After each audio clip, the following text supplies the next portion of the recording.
D. B dengan? D. B dengan D. Okey. Dua yang sama panjang adalah B dan D. Jadi sekarang dia kata terangkan apa yang akan berlaku kepada ayunan bandul yang lain selepas beberapa stiker.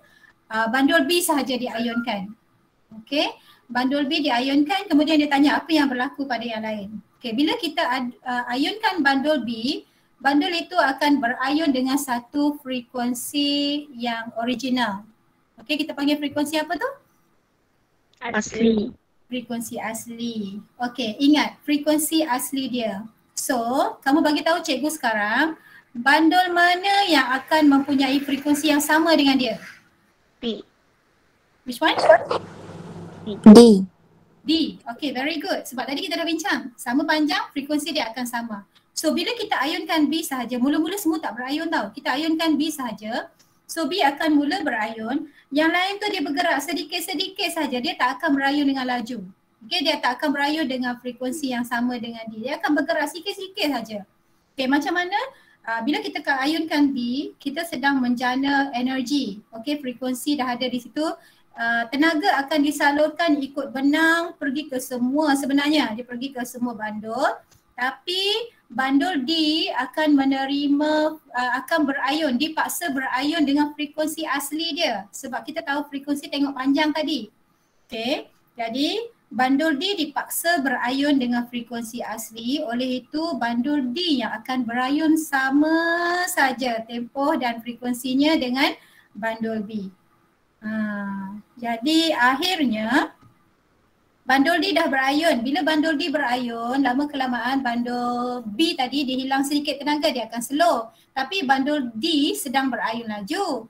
Okey, dia pula yang menjanakan frekuensi asli tu pergi sama dengan frekuensi bandul B. Okey, bandul B pula terima dan dia berayun pula laju. Jadi akhirnya kesemua ladung ni akan berhenti berayun tak?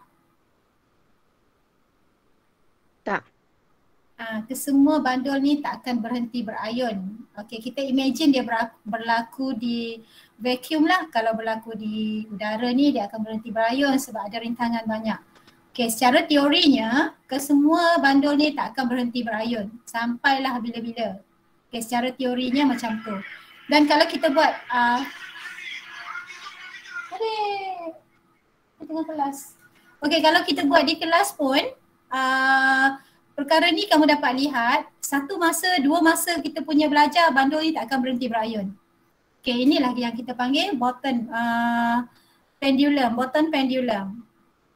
Okay, kenapa? Di situ dah ada berlakunya resonan. Okay, faham tak?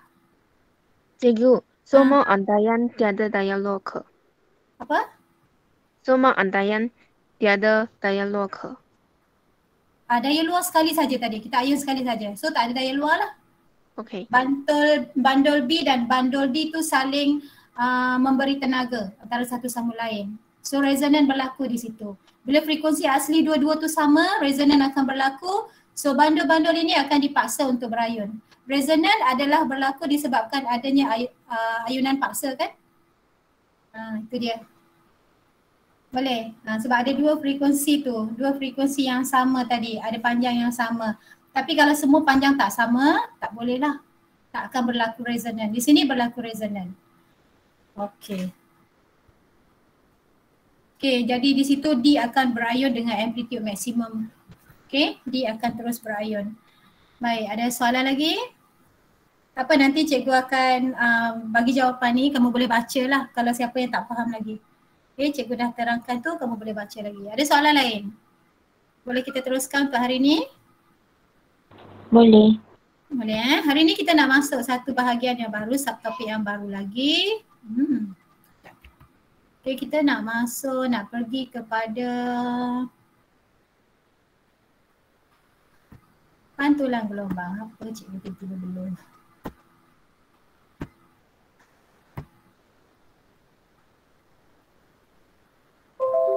Okey, boleh nampak tak?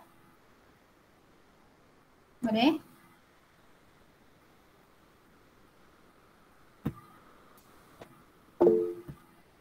Okey, sekejap cikgu lupa. Cikgu nak conteng-conteng dia.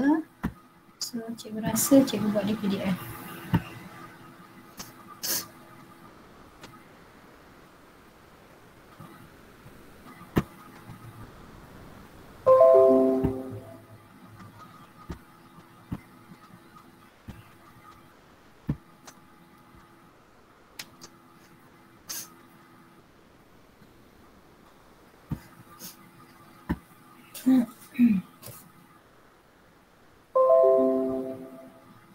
Okey, jadi hari ni kita sambung kepada kita punya fizik gelombang. Kita akan masuk kepada pantulan gelombang. Okey, jadi kamu tengok dulu gambar yang ada kat sini. Kamu nampak air laut, ada ombak yang besar. Kemudian di sini dinding dia, ini kita boleh nampak lah dekat Lumut pun macam ni, dekat Pulau Pangkor pun ada macam ni. Ada satu dinding.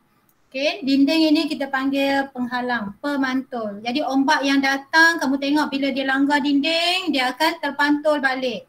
Okay, inilah yang berlaku pantulan gelombang yang kita nak bincang hari ni. So ada banyak benda ilmu baru yang akan kamu terima hari ni tentang pantulan gelombang.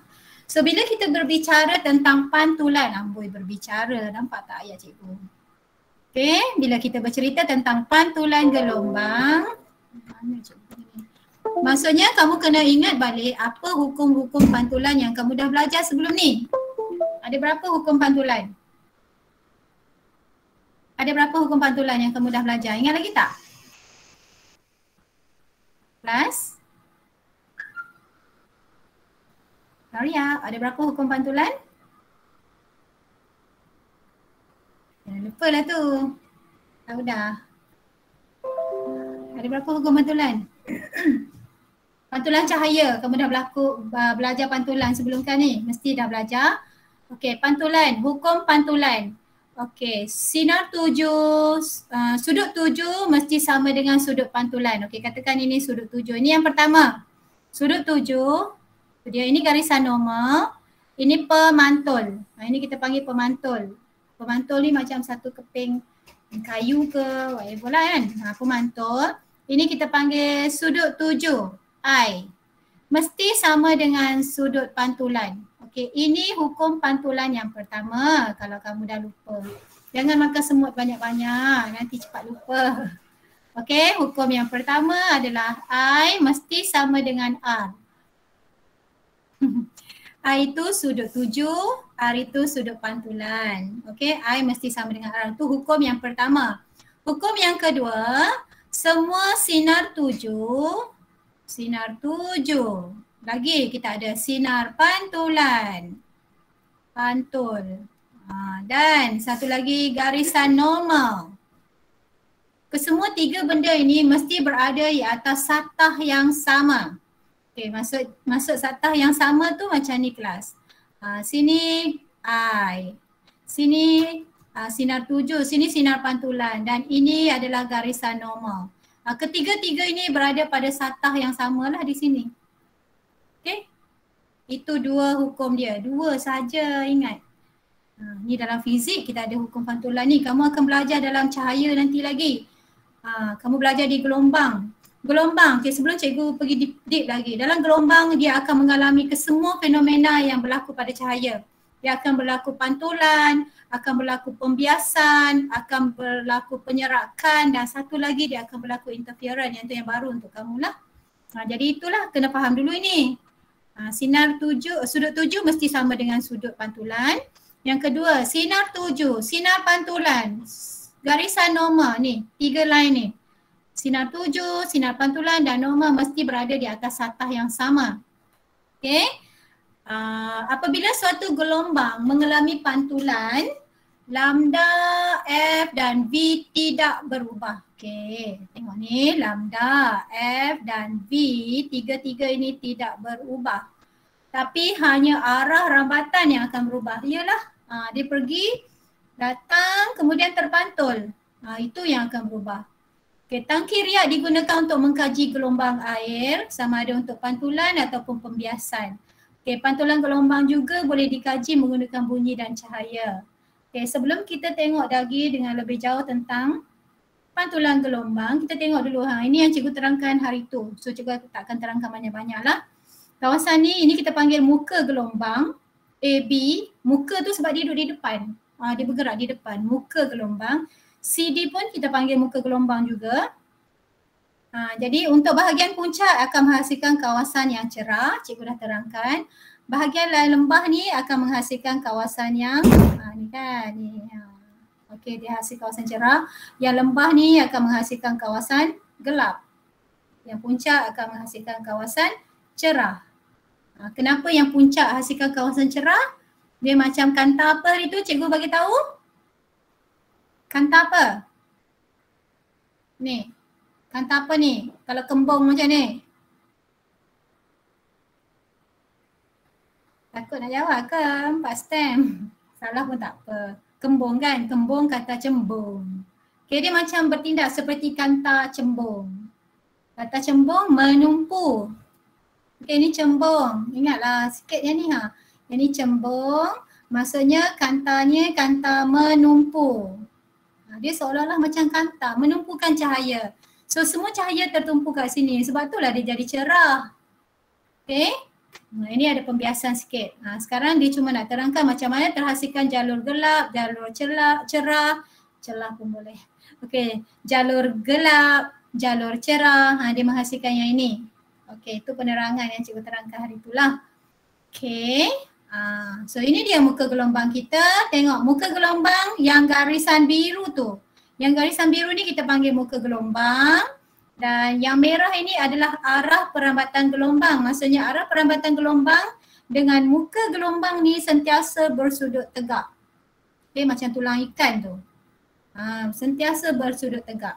Ini kalau nama gelombang itu adalah gelombang satah. Kalau gelombang itu adalah gelombang bulat. Okay, kalau dia adalah gelombang bulat, titik ni punca getaran adalah di tengah-tengah. So gelombang itu akan membuka macam itu kan. Jadi yang merah ni adalah arah perambatan gelombang. Kalau cikgu tambah lagi boleh kat sini, kat sini. Cuma cikgu punya tangan ni tak tegak lah. Cikgu bengkok, nampak tak? Okey. Dan sama juga macam tadi, sudut antara muka gelombang dengan arah perambatan tu sudut dia mesti 90 darjah. Kamu jangan lukis sengit. Tiba-tiba nanti isi lukis macam ni. Isi tak maulah isi. Sini pula dia tulis arah. Ni salah ya. Tak boleh. Ini bukan 90 darjah. Ini salah. Jadi kena tegak betul-betul 90 darjah. Tiba-tiba kata ini arah, ini muka gelombang. No, cannot. Mesti 90 degree. Apa? Tak maulah ada situ. Buat sini pun. Dah ada kelas. Okay, next. Arah perambatan gelombang adalah serenjang dengan muka gelombang, itu dia. Panjang gelombang lambda adalah sama dengan jarak antara dua muka gelombang. Okay, sama dengan dua muka gelombang. Jadi apabila kita nak mengkaji tentang pantulan gelombang boleh dipantulkan ke? Okay, kita akan buat eksperimen. Jadi cikgu ambil dalam buku teks gambar rajah ni. Ini adalah satah ni. Garisan satah. Penggetar satah. Kalau namanya penggetar satah, apa jenis gelombang yang akan terhasil? Kalau namanya penggetar satah, dia guna rod kayu kat situ. Apa gelombang yang akan terhasil? Satah. Okey, gelombang satah. Okey, sebab ini adalah penggetar satah. Dia akan bergetar atas air tu, kemudian akan terhasillah gelombang. Okey, sini ada satu barrier, satu penghalang. Pemantul. Kita letaklah pembaris besi ke apa-apa kat sini. Kacau. Blok. Jangan bagi dia terus lalu kat sana. So kalau kamu tengok di situ, satah gelombang akan terhasil. Okay, kemudian dia akan langgar. Ini arah perambatan tegak aja. Kemudian akan melanggar satah tu.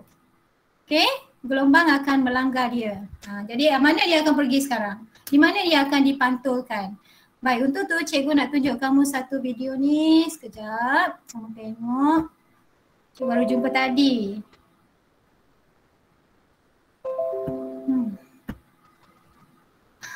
Tidak sabar kan PDPR ni? Saya nak tunjuk semua skrin. Okay, jangan risau, hari ni tak banyak pun. Okay, semua orang boleh nampak? Tolong bersuara sebab cikgu tak boleh baca kamu punya teks sekarang. Nampak ke? Nampak. Okay, thank you yang bersuara tu. Okay, ini dia. Okay, ini adalah yang cikgu tunjuk di sini. Ini adalah penghalang dia. Jadi gelombang akan datang daripada atas. Ini ada video simulasi yang cikgu jumpa tadi. Okay, itu gelombang datang dan terpantul. Boleh nampak tak? Dia datang daripada atas, kemudian terpantul ke arah kanan.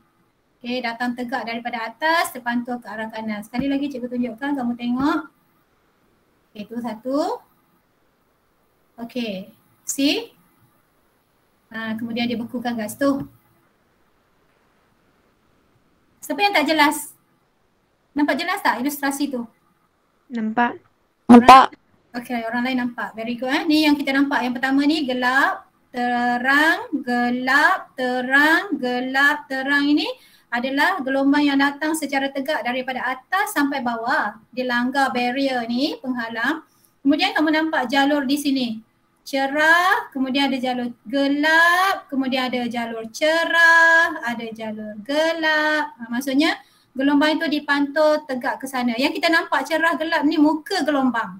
Maksudnya kalau muka gelombang melintang macam ni, maksudnya arah perambatan 90 darjah dengan dia. Ini arah perambatan. Okey, boleh? Okay, kita tengok lagi. Okay, dia bukukan kat situ sekejap. Itulah yang kita dapat. Yang agak pening banyak sikit kan. Kalau bekukan tadi kita nampak jelas lagi. Ini selepas berlakunya pantulan ya kelas.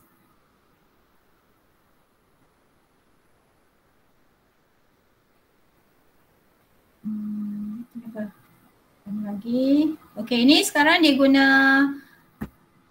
pemantul bentuk ni. Okey, semula. Okey, ini pemantul kelas. Alright, ini adalah pemantul. Pemantul dia bentuk cekung sekarang. Ini untuk knowledge kamu sajalah. Gelombang yang datang adalah gelombang apa tadi? Gelombang satah datang. Kemudian dipantul macam mana? Okay, kamu nampak dipantul macam mana? Yang datang Bulat. adalah dipantul bulat, ikut bentuk. Okay, gelombang yang datang gelombang satah. Bila kena pemantul yang berbentuk bulatan atau lengkung, dia akan terhasil gelombang bulat. Jadi tengah-tengah tu adalah pusat bulatan dia. Okay, nice. Faham nampak kita belajar. Seronok belajar ni tengok. Okay, tu gelombang bulat terhasil. Tu dipantul lah. Ini dia pusat dia. Pusat bulatan. Okay, apa lagi ada yang boleh tunjuk? Tu dia. Cantik kan? Ini adalah gelombang satah melanggar barrier. Barrier berbentuk cekung. Dan kita dapat gelombang membulat. Di situ pusat bulatan dia. Ini berbulat lah. So arah perambatan gelombang yang datang daripada atas pergi bawah. Kemudian arah perambatan yang pergi tu semua 90 darjah tadi dengan muka gelombang. Muka gelombang bentuk bulat ni. Cikgu boleh nampak, cikgu harap kamu nampak. Okey, ini cekung pula. Pemantul, cekung, gelombang yang datang adalah gelombang satah. Nampak bentuk apa terhasil? Okey, gelombang apa tu terhasil? Membulat. Orang lain jawab dalam hati ya. Cikgu tak dengar jawab dalam hati. Ni gelombang satah datang, yang terpantul bulat. Okey, ni di bulatan dia. Okey, samalah tadi gelombang satah pergi kepada yang cekung. Sekarang pergi pada yang cembung pun membulat yang terhasil. Okey. Okey, kita teruskan lagi. Kita tengok dulu aktiviti ni sebelum kita sambung. Okey, akhirnya kita dapat macam ni. Sangat. Okay, now tengok yang ini pula. Okay. Ini adalah pemantul. Pemantul sekarang adalah pemantul satah, pemantul tegak. So dia adalah pemantul satah. Ulang balik. Gelombang yang datang titik air dapat gelombang bulat. Nampak? Alright, so nampak bentuk pemantul tak? Nampak gelombang yang terpantul? Bila gelombang membulat yang datang, dia dipantulkan oleh satah ni secara membulat juga. Okay. Tengok, nanti cikgu share ni, kamu boleh tengok, don't worry. Itulah hasilnya.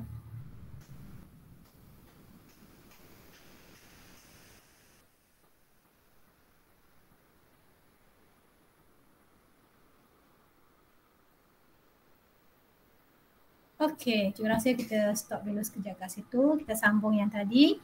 Ada soalan tak sampai sini? Ada soalan ke, tak tahu apa nak tanya lagi?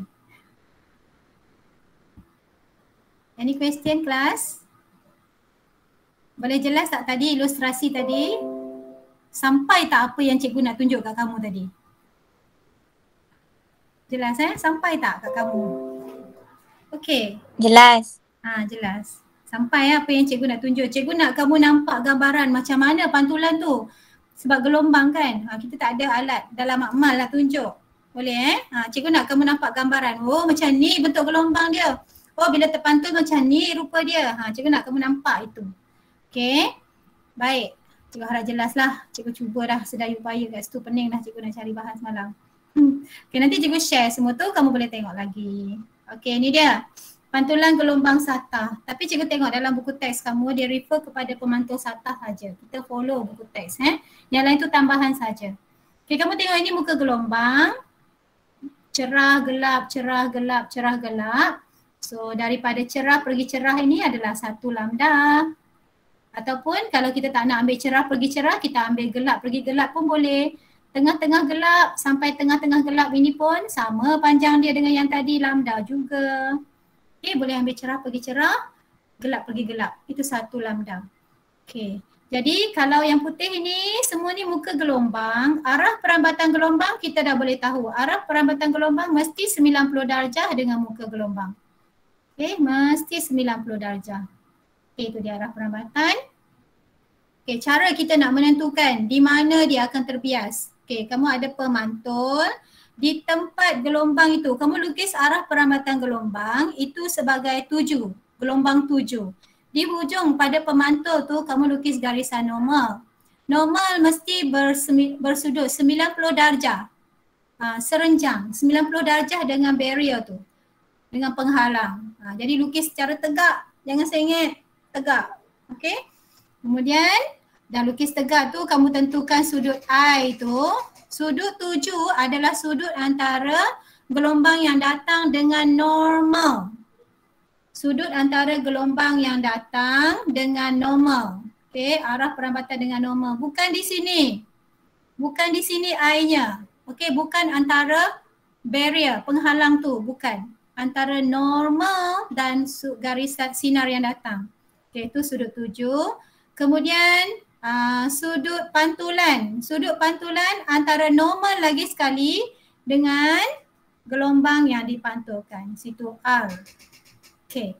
Jadi ini hukum pantulan, ingat tak? I sama dengan R. Dan sinar yang datang ini, sinar 7, sinar pantulan dan garis normal berada atas satah yang sama. Itu syarat dia. Okay. Baik. Boleh ke sampai sini? Cikgu teruskan, tadi bila kita dah pantulkan, kita pantulkan dia punya arah dulu. Arrow ni dulu, arrow merah. Bila dah pantul, situ dia. Ini muka gelombang yang terpantul. Nampak? Mesti sama lagi lambda dia. Lambda tak berkurang. Sama je lambda. Tadi kan dah bincang, dia tak mengubah lambda, dia tak mengubah frekuensi, tak mengubah laju. Dia hanya mengubah arah sahaja. Okey, pantulan hanya mengubah arah. Okey, kesan pantulan ke atas ciri-ciri gelombang. Kesan pantulan ke atas ciri-ciri gelombang. Baik. Kesan pantulan tadi kita dah bincangkan.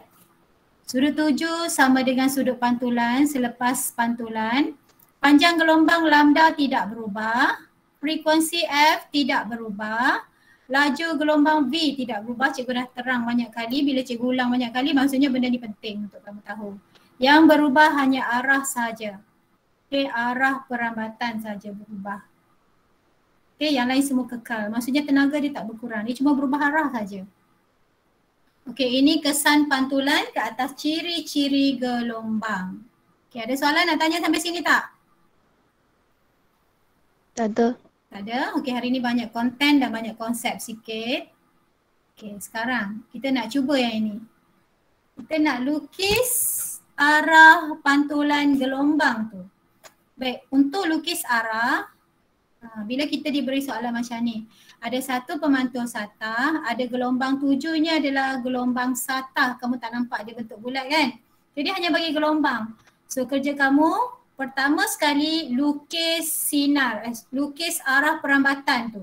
Itu yang paling penting, arah perambatan tu yang akan terpantul. Jadi kamu lukis 90 darjah. Cikgu dah kata ambil ruler, letak bye-bye, lukis 90 darjah tegak saja. Okay, not bad kan?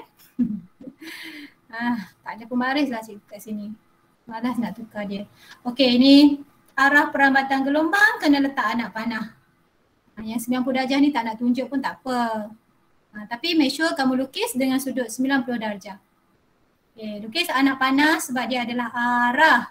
Okay, di hujung tu tadi cikgu suruh lukis apa? Sini. Garis normal. Garis normal. Okay, di mana, macam mana kedudukan garis normal tu? Serenjang. Serenjang dengan barrier ini. Ini barrier dia. Dia mesti serenjang di titik situ. Okay. Mesti 90 darjah sekali lagi dengan barrier ni. Pemantul tu. So ini garisan normal kita. Okay, bila dah dapat garisan normal, barulah kita letakkan sudut 7. Ini I. Sudut 7. Dan kita ukurlah baik-baik, carilah sudut R. Sudut dia sama. So kamu lukislah, ukur, tentukan sudut yang sama besar, kemudian kamu garislah pantulan tu. Okay, garis pantulan agak-agak sudut dia sama besar. Oh my god, tangan cikgu. Okay, macam tu. Kita buat ini dulu. Kita buat arah perambatan dulu. Muka gelombang belakang kira. Okay, muka gelombang last sekali. Kita buat arah perambatan dulu. Arah 7, kemudian lukis garis normal. Tentukan sudut I dan sudut R mesti sama. Okay, ukur sama-sama, bagi sama besar, kemudian garis. Itu adalah gelombang, arah perambatan gelombang yang terpantul. Okay. Kemudian last sekali baru kita lukis muka gelombang. Lukislah agak-agak, tak apa, tak ada siapa nak marah lukis pendek ke lukis panjang. Syarat dia agak-agak panjang lambda tu sama. Dah lurus, jangan bengkok macam cikgu ni. Lurus 90 darjah dan lambda sama. 90 darjah. Check. Lambda 1 sama dengan lambda 2. Lambda 1 kat sini, lambda 2 kat sini sama. Check. Okay. Boleh? Boleh tak? Boleh. Boleh. Harap-harap boleh. Kalau cikgu suruh kamu lukis sendiri, kamu boleh buat. Okay. Yang pertama lukis ni dulu. Yang orange ni. 7 dan pantul. Buat itu dulu. Muka gelombang ni last sekali kita buat. Make sure muka gelombang kamu lambda sama dan 90 darjah dengan arah perambatan gelombang. Okay. Sekarang soalan ni pula. Soalan ni, lukis corak gelombang pantulan. Okey, corak gelombang pantulan mana dia akan pergi? Untuk gambar 1, mana dia akan terpantul? Kiri. Ini, ada tak? Ada idea? Ini adalah arah perambatan gelombang. Okey, arah perambatan gelombang. Sudut dia 90 darjah. Ini adalah muka gelombang, situ lambda. Okey. Jadi dia pergi, lepas tu cikgu pesan di hujung tu kita lukis garis normal kan. So di mana garis normal tu? Di mana kelas garis normal tu? Macam mana kita nak tentukan garis normal? Ini pun selalu pelajar confuse lagi. Macam mana kita nak tentukan garis normal? Sudut dia berapa? 90.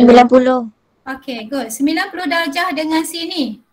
Dengan barrier tu, pemantul tu. Ini pemantul 90 darjah lukis di titik hujung tu. 90 darjah kat sini kan. So itu garisan normal. Maksudnya Maksudnya gelombang itu datang secara tegak dengan garisan normal. Dia memang datang ke atas garisan normal. Jadi dia akan terpantau balik macam itu sajalah. Dia hanya akan terpantau balik arah yang sama. Okay, dia patah balik aja. Macam tu. Boleh faham tak? Jadi mana muka gelombang dia sekarang? Kita lukislah muka gelombang yang pergi tu. Lukislah macam tu balik. Dia pergi jauh sikit. Okay, Govinda, good. Faham inilah muka gelombang kita. Dia patah balik. Syarat dia agak-agak samalah. Okay, lambda yang terpantau tu yang warna biru tu.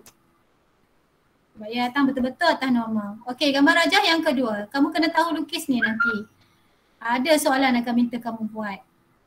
Okay, kita panjangkan arah perambatan gelombang. Di hujung tu, lukis garisan normal. So sentiasa ingat normal adalah 90 darjah dengan barrier ni. Cuba ambil warna hijau ke tadi? Inilah. Okey, ini barrier. Penghalang dia. Di hujung tadi kita lukis 90 darjah punya garisan. Tegak. Tegak, tak mau sengit. Ada nanti 90 darjah pun dah confused. Cikgu bukan tak biasa kamu ni. Dah banyak kali dah, bertahun-tahun dah jumpa kes. Okay, tiba-tiba dia punya 90 darjah macam ni. Oh my god. Ada ke 90 darjah? Letak hujung ruler tu. Hujung ruler kamu ni 90 darjah dah ni. Kamu letak elok-elok. Okay, kemudian garis. Sini letak barrier. Sini garisan. Okay, boleh agak-agak sendiri. Memang cikgu confirm nanti ada yang tak betul lagi lukis 90 darjah ni. 90 darjah pada penghalang, kita lukis baik-baik tegak. Di titik ni kita ambil ruler letak tegak 90 darjah. Okey. Kemudian lukislah pantulan dia. Lukis sinar, lukis arah perambatan tu dulu, yang orange ni dulu. Kalau sini I, R dia mesti agak-agak sama besar. Dia mesti sama besar. Okey, lukis ni dulu. Last sekali baru kita buat muka gelombang. Cikgu rasa dia sama je macam tadi. Okay, muka gelombang ini dia dengan lambda yang sama di sini. So kita start lah kat mana-mana, tak apa. Make sure 90 darjah lagi. Pendek pun tak apa. Nampak tak? Cikgu buat pendek je. Tak apa, tak ada masalah. Make sure 90 darjah dan ini nilai lambdanya sama dengan lambda atas. Okay, tak semestinya nak panjang sepenuh-penuh buku tu. Nak panjang pun tak apa. Nak pendek pun tak apa. Syarat dia 90 darjah. Dan satu lagi perkara, jot down. Paling kurang 3 muka gelombang. Ini dalam peperiksaan. Syarat yang diletakkan sini paling kurang 3 muka gelombang. Besar atau sama dengan 3 muka gelombang.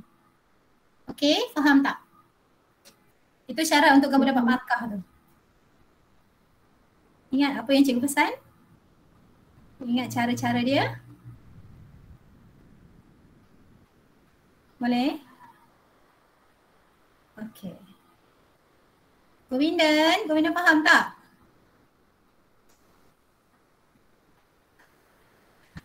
Aplikasi pantulan gelombang dalam kehidupan harian. Aplikasi penggunaan pantulan gelombang dalam kehidupan harian. Okey, Govindan, good.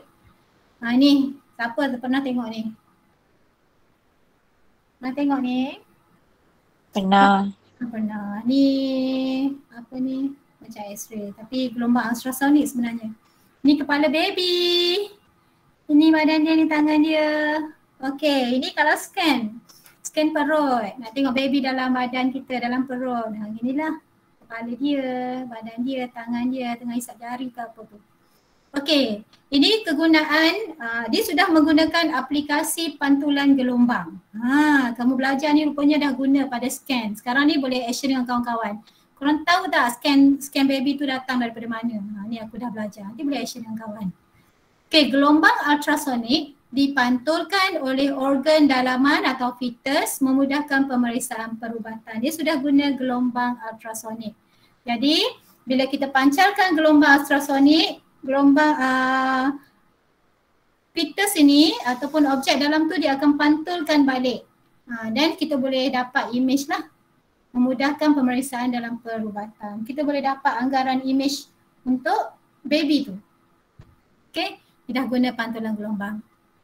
Boleh Kalau kamu perasan untuk scan perut, kamu tak pernah lah tengok kan. Dia ada satu alat letak atas kulit perut kita, dia letak kat sana. Sebenarnya alat tu menghasilkan satu gelombang dan pergi kepada baby dalam perut. Sampai ke hidung baby, dia akan pantul balik gelombang tu. Jadi pemantul tadi dapat detect. Jadi dia boleh agak rupa. Macam itulah cerita dia, pantulan. Okay, ultrasonic. Nanti kita akan pergi deep lagi.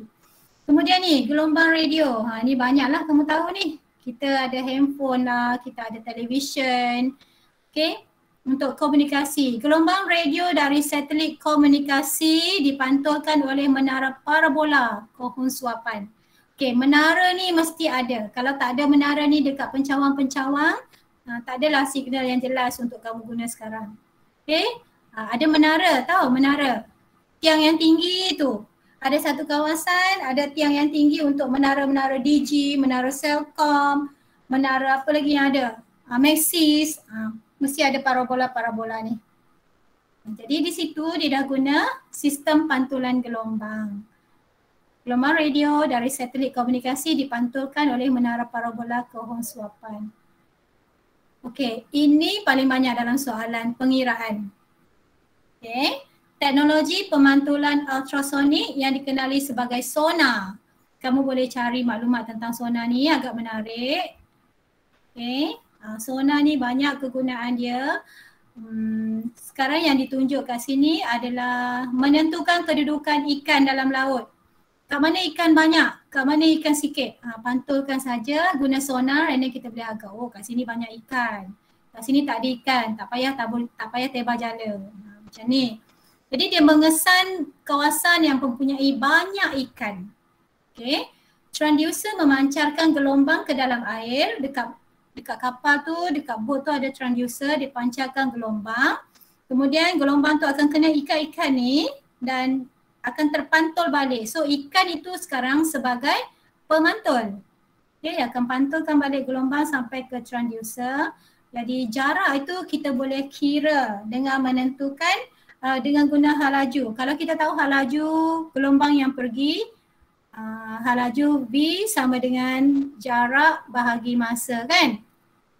Sasaran bahagi masa. So kalau kita tahu hal laju gelombang yang kita pantulkan, yang kita transducekan ke ikan-ikan tu, kita boleh tentukan jarak dia. Kita boleh agak jarak ikan. Bila kita tahu masa untuk pergi dan masa kita terima isyarat balik. Itu T. Okay. Boleh tak? Sampai sini ada soalan. Sona? Ada soalan? Ada nak tanya tak? Tak ada soalan. Okay, selain daripada yang teknologi canggih-canggih sangat ni, ada fenomena lain tak yang berkaitan dengan pantulan yang kamu tahu? Selain daripada cerita pasal sonar lah, cerita pasal menara parabola lah, cerita pasal ultrasonik lah, nak scan baby tu, ada aplikasi lain tak yang kamu tahu yang pernah berlaku?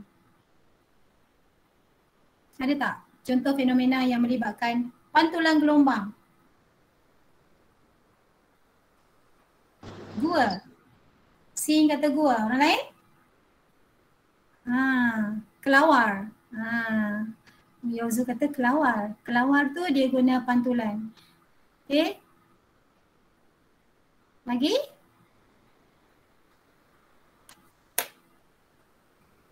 X-ray.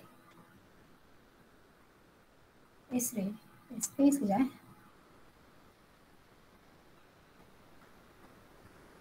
X-ray perubatan kan? Perubatan dia. Okay, X-ray pun boleh. X-ray pun boleh. Lagi?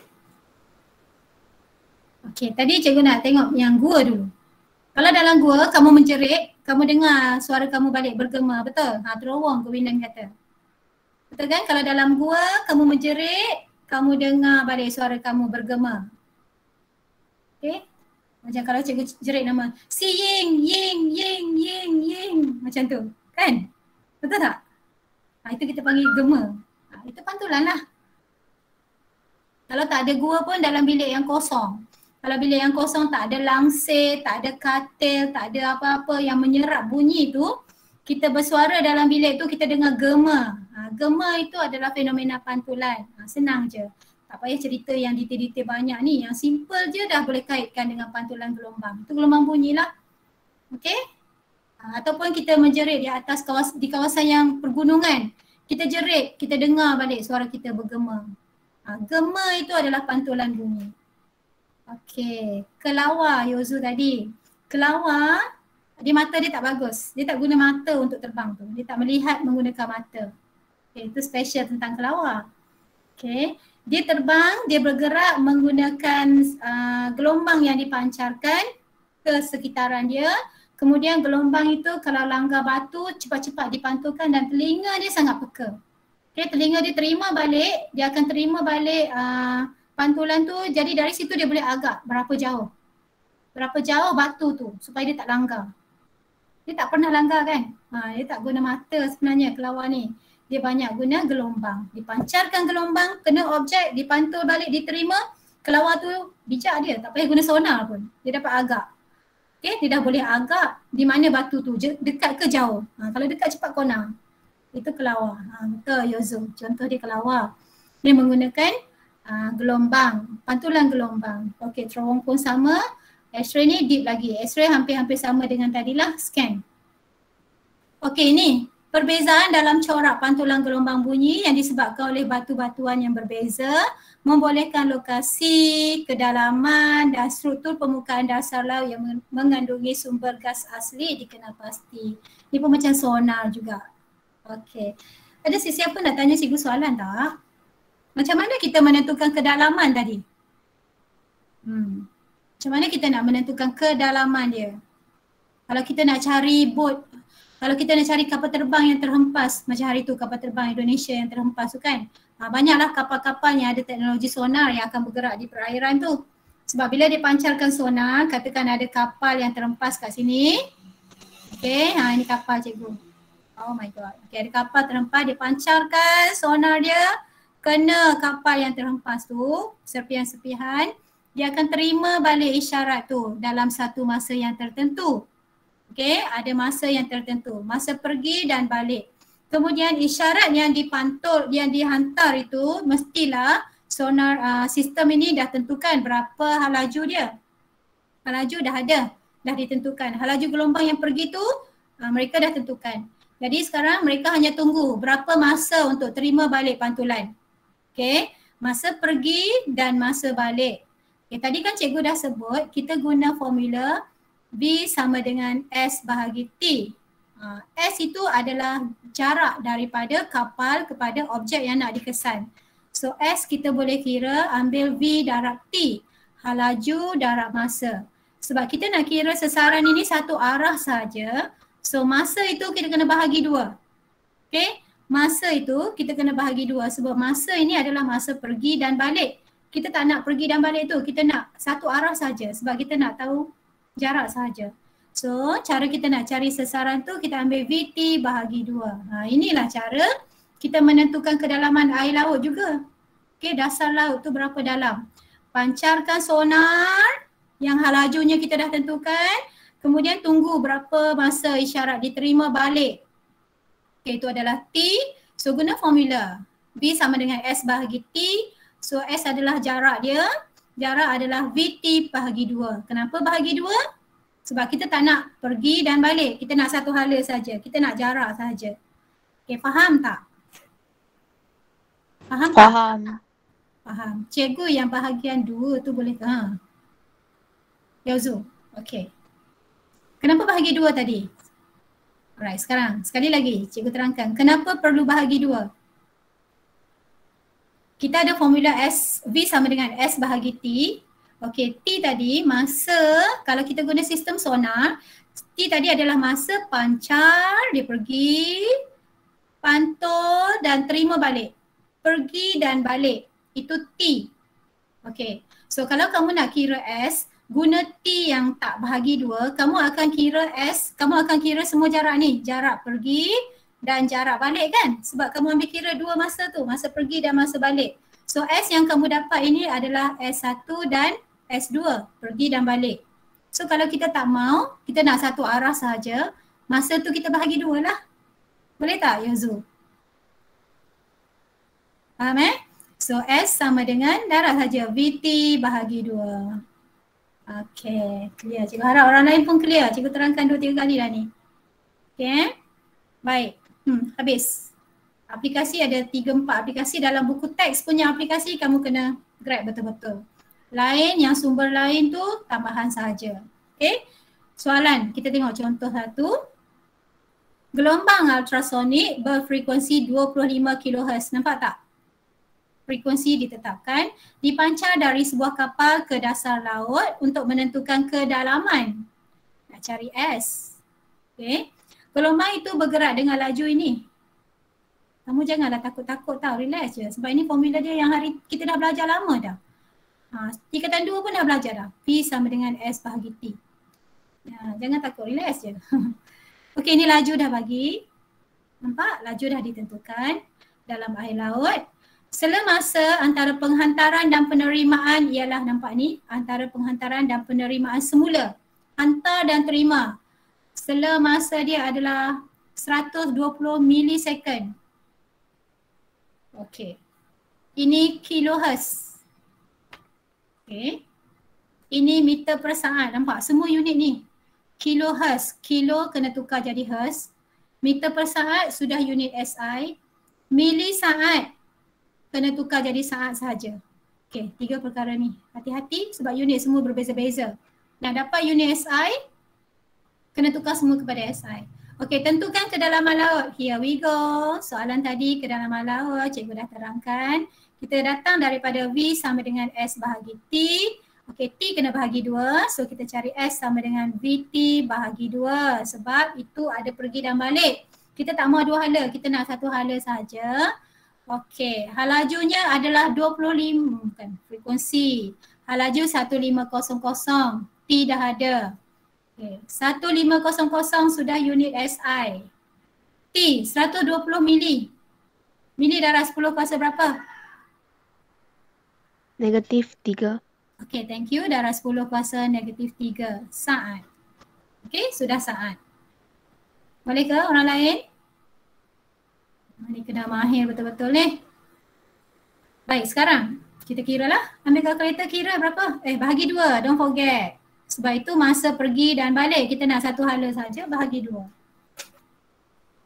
150 meter per saat. Berapa kira?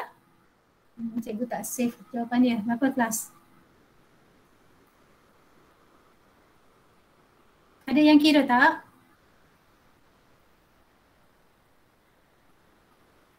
Berapa Dina? Berapa Min? 90. 90? 90 apa? 90 90 M. 90 M. Okey. Kita pasti dapat dalam meter, dalam unit SI sebab atas tu semua sudah SI. Okay, itu syarat yang penting dia. Kalau kita tak pasti, kalau kita tak tukar kepada SI, akhirnya jawapan ini dalam apa ni? Kita tak tahu dalam apa ni. Okay, kita pasti dapat meter sebab atas tu semua dah unit SI. So jawapan kita pun mestilah SI untuk jarak. Macam gitu. Okay, panjang gelombang ultrasonik. Dia nak lambda. Okay, dia nak lambda. So dia sudah beri frekuensi. Okay, apa formula nak cari dia sekarang? Nak cari lambda? Apa formula yang boleh cari lambda? V sama dengan F lambda. Okey, di sana ada lambda kan? V sama dengan F lambda sebab kita tengok frekuensi dah bagi, V dah bagi, so boleh cari lambda. Lambda sama dengan V per F. Okey, gantilah V kamu. V kamu tadi sudah dalam unit SI 1500 ms tolak 1. Kemudian F kamu itu belum SI yang tepat lagi, ada kilo. 25 kilo darab 10 kuasa 3 3, okay good. Kuasa 3 Hertz. Okay. Hertz ni ingat tak cikgu kan cakap Hertz ni unit dia sama dengan S-1. Cikgu pernah bagi tahu. So S-1 di bawah, S-1 di atas, tinggal meter saja nanti. So tekan kalkulator dapat berapa? 0.0 meter. Okey, itulah lambda dia panjang. Okey, Min Halina pun dapat. Thank you Min. Thank you Chun Fei. Baik, itu contoh satu. Boleh ke? Kita kecap soalan. Soalan pengiraan biasanya tajuk ni je lah. Bahagian-bahagian itu. Okey, soalan ini. Agak-agak boleh buat tak? Agak-agak boleh buat tak? Boleh. Boleh? Okay, good. Orang lain boleh buat tak agak-agak? First sekali kita tengok ini. Okay, dia sudah lukis normal di hujung tu. So kita pantaukan saja. Sama tak sama? Okay, berapa cikgu tanya sekarang? Berapa sudut 7? 20. Tak sama lagi bencinya. Berapa sudut 7 yang lain?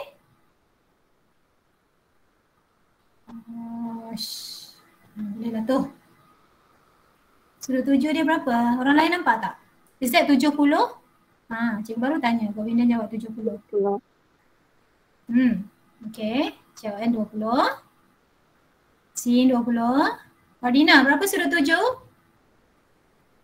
Hello, mana yang lain ni? Saya tak pasti jawapan. Cikgu tanya sudut 7 je, nampak tak? Cikgu baru tanya sudut 7. Okay, Yauzu, berapa sudut 7 dia? Belum lukis lagi. Baru tanya sudut 7 je. Okay. Tadi kan cikgu bagi tahu sudut 7 adalah antara normal dan sinar 7.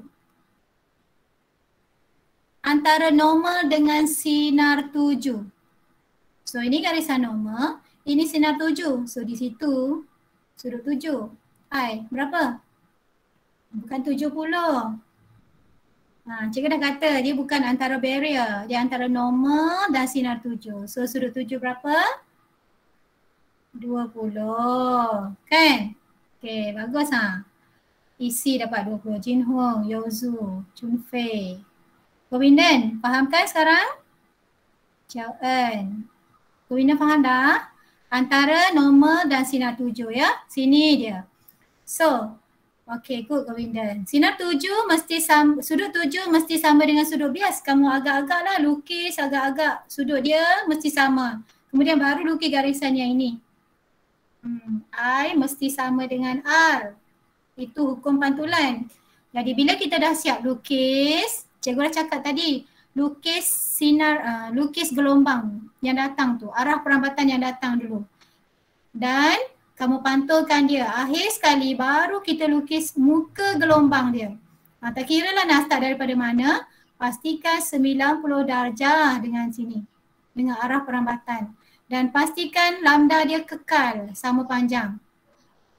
Okay. Ambil ruler, jangan freehand macam cikgu ni. Cikgu ni tak agak action hebat sangat ni. Malah nak keluar ruler daripada laptop. Okay. Boleh? Faham? Kamu kena check. Faham Kamu kena check dia punya I mesti sama dengan R. Check. Kemudian kamu kena check yang kedua, sudut 90 darjah untuk muka gelombang dan arah pantulan gelombang. Kemudian kamu kena check lambda. 1 sebelum pantulan mesti sama dengan lambda 2 selepas pantulan. Dan cikgu dah pesan paling kurang 3 muka gelombang kalau jawab dalam exam. Kalau malas nak lukis, kamu dapat kamu lukis 2 saja muka gelombang tapi kamu tahu, kamu hilang markah kat situ tau. So hati-hati. Okay. Dia tak cakap muka gelombang tu nak lukis panjang mana, dia tak cakap. Boleh je pendek ke panjang ke. Jangan pendek sangat. Yang pendek sangat, panjang sikit lah. Okay, dan soalan itu. Cikgu rasa habis yang last kali. Jom kita buat yang last. Rajah menunjukkan penggunaan gelombang ultrasonik oleh sebuah kapal untuk menentukan kedalaman laut. Okay, sela masa antara pemancaran dengan penerimaan gema itu dia 0.06 saat. Kelajuan gelombang ultrasonik itu dia diberi dan kamu cek dia punya unit. Tentukan kedalaman laut tersebut. Okey, sekarang kira berapa? Kamu kira sendiri sekarang? Cikgu nak jawapan aja. Cepat. Cepat siap, cepat habis. Kira tau, jangan tengok jawapan belakang.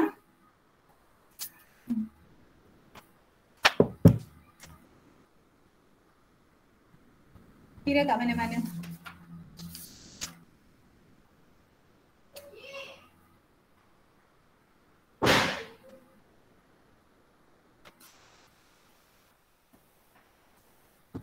Oh, dah dapat 45. Senang aja kan. Okey. Madina dapat, isi dapat, orang lain?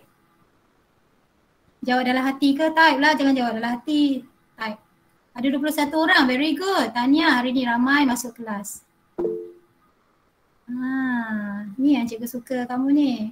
Makin sayang kat kamu. Okey, 45 Rishwan, Chun Yi 45. Husnina pun dapat, Irene dapat 45, Jin Hong 45. Okey, bagus. Min dapat 45. Su Yue, okey ramai lagi lah, semua orang dapat kot 45. Ini tak jawab dalam hati, ini dah tahan. Okey, jadi soalan minta kedalaman S, kedalaman jarak lah kan. S sama dengan tadi apa formula dia? VT bahagi 2. Subjektif masuk saja sebab semuanya dalam SI dah, senang aja.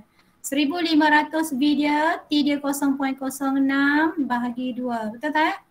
Kamu dapat 45. Meter, sudah pastilah meter sebab semua ni dalam SI. Okey.